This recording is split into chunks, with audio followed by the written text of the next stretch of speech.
Como se lo veníamos diciendo hace días, no sabemos los números reales del coronavirus, y la situación es al menos 10 veces peor de lo que revelan los números.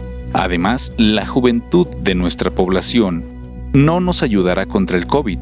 Así lo dio a conocer San López-Gatell en una entrevista publicada el pasado 8 de abril.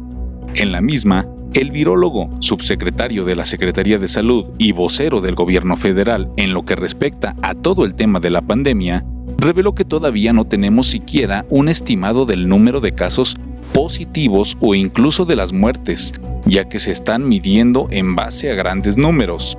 Hacen cálculos estadísticos, se monitorean el número de personas que presentan enfermedades respiratorias del tipo de la gripa, se hacen pruebas a muestras representativas y se obtienen estimados, pero no crea que es nada más así aquí en México. Esto es en todo el mundo igual. En algunos países se conocen datos un poco más cercanos a la realidad, basándose en otros datos, como la tasa de defunciones por enfermedades respiratorias y los números de pacientes que llegan a atenderse por enfermedades del tipo de la gripa.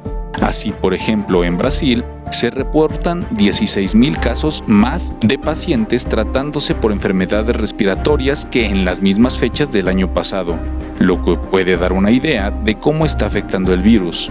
Otro dato que podría revelar qué estragos está causando realmente el coronavirus son las defunciones relacionadas con enfermedades respiratorias. Entonces, ¿por qué no conocemos estos datos para darnos una idea? El problema, explicó Gatell, es que en México el sistema de salud está fragmentado.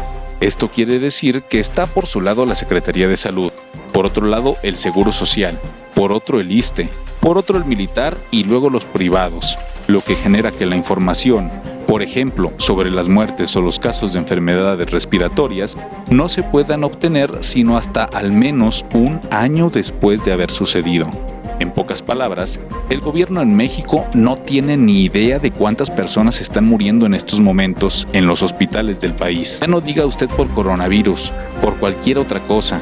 Y esto es porque el registro de actas de defunción no es electrónico, como el mismo Gatell lo explicó, y se actualiza como mínimo cada año, así como el de entradas y salidas de los pacientes, por lo que tampoco es posible saber de qué están enfermas las personas.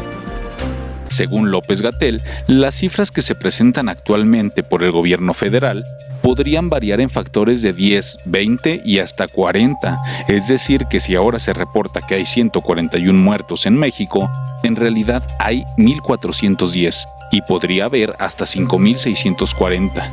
Mientras que los contagios que se reportan son 2011, la cifra real está entre 20,110 y algo más de 80,000. En la misma entrevista, Gatell aclara otro asunto importante que anda dando vueltas en las mesas de debate. ¿La juventud de la población en México servirá como defensa contra el coronavirus? Pues no.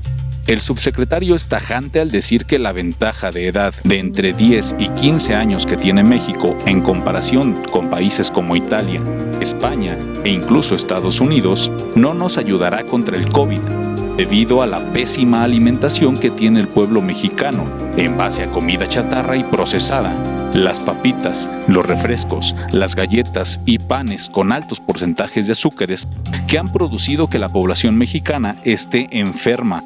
Hay muchísimos casos, incluso indetectados, de anemia, desnutrición, diabetes, hipertensión. Entre la población, la comida chatarra ha provocado males estomacales, de páncreas y riñones. Las hamburguesas, pizzas y donas han provocado hipertensión y que México esté entre los 3 primeros lugares de obesidad a nivel mundial.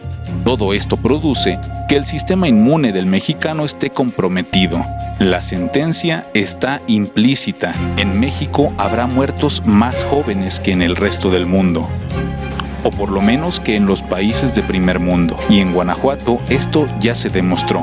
El tercer muerto fue un hombre de apenas 40 años de edad. Para el sistema de noticias de TV Libertad con imágenes de Alan Basurto, Héctor Almaguer.